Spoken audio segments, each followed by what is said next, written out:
প্রতিদিনের তুলনায় সুমনার আজকে বাড়ি ফিরতে একটু দেরি হয়েছিল। বাস থেকেই কয়েকজন ছেলে তার পিছু নিয়েছে। তাদের ভয়ে সে জোরে পা চালিয়ে বাড়ি ফেরার চেষ্টা করছে, কিন্তু রাস্তায় আজকে একটাও অটো নেই। হঠাৎ ওই ছেলেগুলো সুমনার ওড়না টেনে ধরলে সে পেপার স্প্রে তাদের চোখে ছিটিয়ে পালাতে যায়, কিন্তু একটু এগোতেই ওরা আবার ধরে নেয়।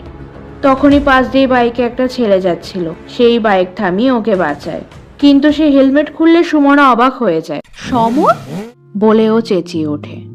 প্রায় 6 বছর পর তাদের দেখা হলো। সুমনা ভাবছিল কিভাবে কথা বলা শুরু করবে। তখনই সমর বলে ওঠে, চল, তোকে আমার বাইকে করে বাড়ি পৌঁছে দিই। না না থাক, তোকে এত কষ্ট করতে হবে না, আমি হেঁটে চলে যাচ্ছি। না না, আমি এত রাতে তোকে একা তো ছাড়বো না। দাঁড়া, এখানে আমার অফিস আছে, আমি বাইকটা রেখে তোকে হেঁটেই বাড়ি পৌঁছে দিচ্ছি। সমর বাইক রেখে এলে সুমনা আজকের জন্য ওকে ধন্যবাদ জানায়। বাপরে, তুই ধন্যবাদ জানানোও শিখে গিয়েছিস? এই 6 বছরে এত পরিবর্তন। আমি এখন অতটাও কঠোর নেই। সময় মানুষকে পরিবর্তন করে বই কি। সেটাই, সময় আমাদের মধ্যে সম্পর্কের নামও পাল্টে দিয়েছে। না তো, আমরা অ্যাকোয়েন্টেন্স ছিলাম আর তাই আছি।